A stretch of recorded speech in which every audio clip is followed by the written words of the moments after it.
What's up? Welcome back to another great episode of Tough Calls with Sama. Hey, your boy Dylan. Yeller. So today, guys, we are talking about Danny Green. Is Danny Green the ultimate winner?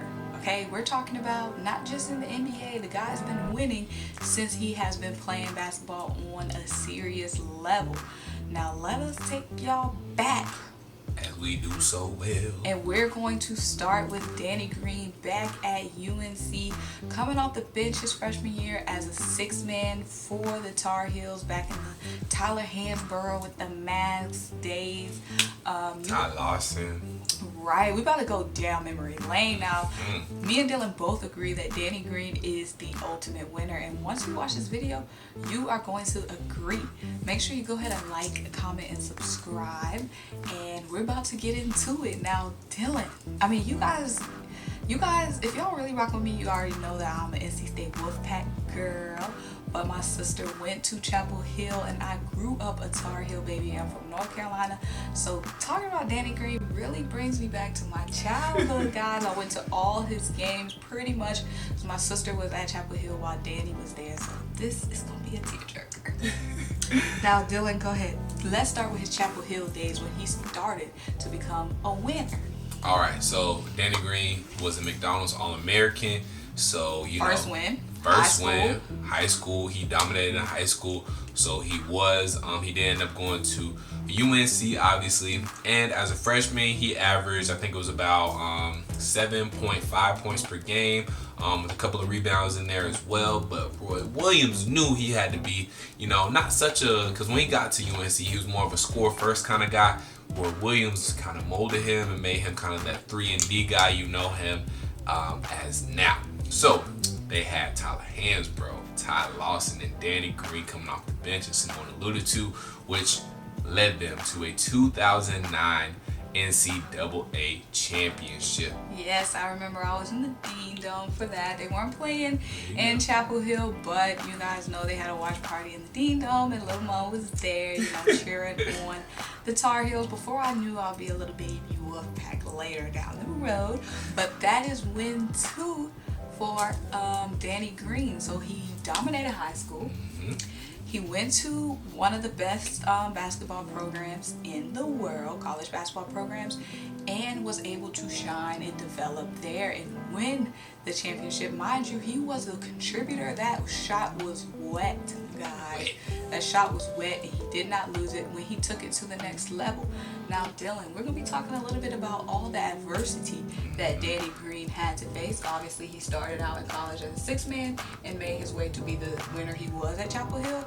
But the road to the NBA and the road to his 3 NBA championships was not an easy one, was it? It was not easy. It started off pretty good. He was a second round, 46 overall pick by the Cleveland Cavaliers, who at the time had LeBron James. Even Shaquille O'Neal, if you can remember, spent a season with Cleveland when they were trying to make those early title runs in LeBron James' early career. But Danny Green only played 20 games with the Cleveland Cavaliers and ended up getting waived by the Cleveland Cavaliers.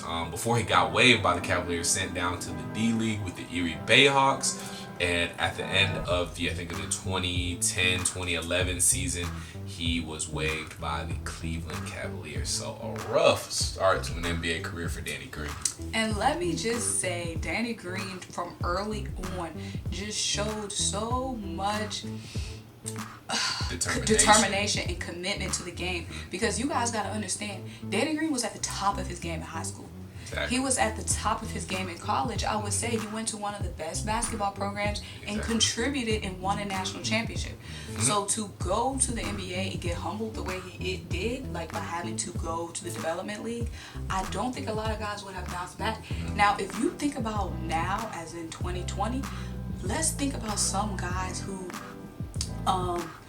old dude for Duke. He was at Duke just recently. Jahlil Okafor. Like, you hear so much about them in college, or even just Tyler Hansborough, who he was playing alongside, who was Ty Lawson. That was Tyler Hansborough team. Exactly, it was. He was an AP All-American. And then old dude, I can't even think of his name. He just recently left Duke. Big man for Duke, and now he's in the G League. I can't think of his name. Bolden. Bob? Oh, Marquise Bolden or something like that. I don't know. I forget his name. I But I know don't you're talking about though. But- And then also too, thinking about this guy. Y'all remember? Once upon a time, Anthony Bennett was the first overall pick. I don't even know if he's on the G League now. Who knows where? Does anybody know where Anthony Bennett is? I sure don't. It's just so many guys that were those stars at their respective colleges, and of course, you know, we know those guys. A lot of these guys' game won't translate to the Right. NFL, to the NBA. No shade to anybody, but like Grayson Allen, we knew he wasn't going to be a star. Right. But that has to weigh in those guys' head when they come at the top of their game. Now he's getting humbled and sent down to the D League. But Danny Green, not, you know, some of these other guys can still make the most of it. Danny Green made the most of his time in the D League. Now let's hear about what he did there. So in the D League with the Erie Bayhawks, he got snatched up by after his stint with the Erie Bayhawks, got snatched up by the San Antonio Spurs because you know Greg Ooh, Popovich, got great the coaching eye. mind. He had the eye. He saw that good role player, not star potential, but that good role player potential in Danny Green. So he was snatched up by the San Antonio Spurs. It looks all fine and well, but I think just after a short time with the San Antonio Spurs, they sent him back down to the D League and sent him down back to the Reno Bighorns. So quickly back up to the NBA where he wants to be San Antonio Spurs. Then you're gonna get a fresh start. You're playing with Tony Parker, Tim Duncan, Manu Ginobili. A team was making runs to NBA titles, but you're not quite there yet, and you get sent back down to the D League. That is a lot, and that would weigh a lot on so many guys. But this is why we're just talking about Danny Green, not only just being the ultimate winner, but just the determination that he has had for the game. And you can't overlook, he came into the game, he was with the Cavs, so soaking up knowledge already from Right. LeBron James And Shaq. and Shaq.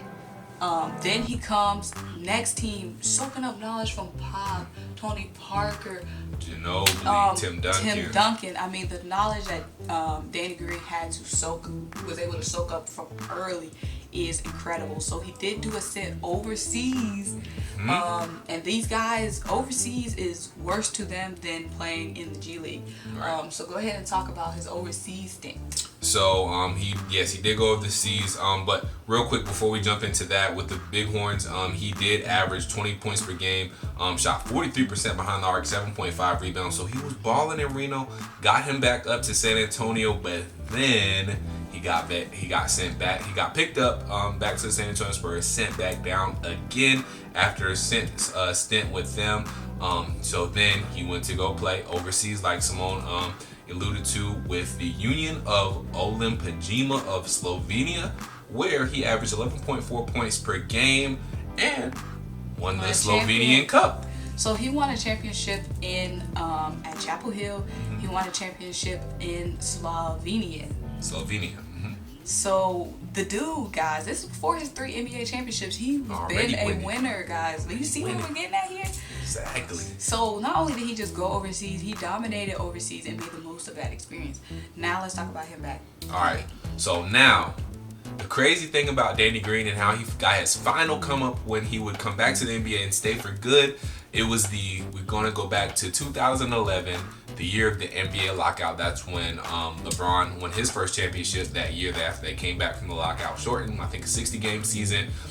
So Danny Green in his union contract with the NBA had a lock clause. So basically, with the lockout, he, instead of staying overseas, he actually got pushed back up to the NBA with the San Antonio Spurs. So yes, Danny, more onus to Danny Green and his work, but also the NBA lockout helped him get back up to the NBA, believe it or not. So he goes back up to the Spurs, and in this 2011-2012 had a good year, and he averaged 9.5 points per game, and so then he was able to stay up with the Spurs for the whole entire season. Then we fast forward to 2013 when they take on LeBron and the Miami Heat, win with all them in the NBA Finals.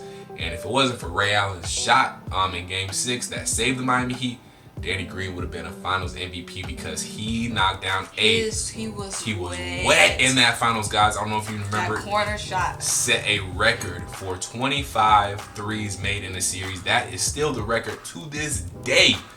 For threes made in the NBA Finals series. This man was wet. And he contained LeBron James to a 25.2 points per game average in those NBA Finals as well. So did play some good defense, was stupid wet, and found himself on a championship team.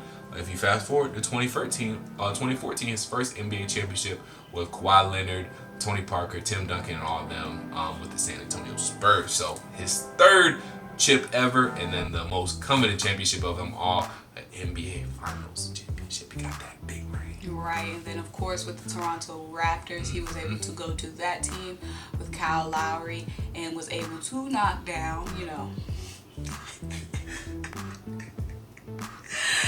you guys know they was able to knock down the Warriors, so that made it sweet for me because Danny Green. I'm not gonna get too much into this. I haven't always been a LeBron fan, guys. Get your popcorn ready. I haven't always been a LeBron fan, but I've been, when I was a Tar Heel fan, because like I said, I'm from North Carolina, Carolina girl, best in the world. My sister was at Chapel Hill the same time Danny Green was. When I was a Tar Heel fan, Danny Green shot was wet for me. When I was rooting for the Spurs, Danny Green was wet for me. When I was rooting for the Raptors, Danny Green was wet for me. This past year rooting for the Lakers, Danny Green played great defense. But the conclusion of the story is Danny Green, I mean, he's just, I would say he knows how to win. Is he the best player?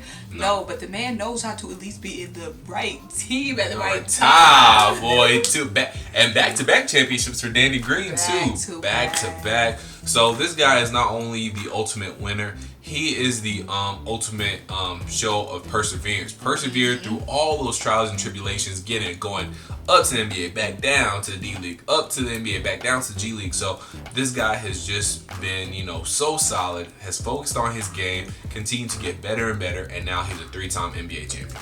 And we love to see it. So thank you guys so much for watching this video. Let us know if you want to see more videos like this. We definitely can break down some other players' legacies. We're thinking about Andre Iguodala, and we break down some more people's. Let us know what you guys want to see. Make sure you stay tuned and locked in to Tough Calls. Make sure you like, make sure you comment, and make sure you subscribe. Bye.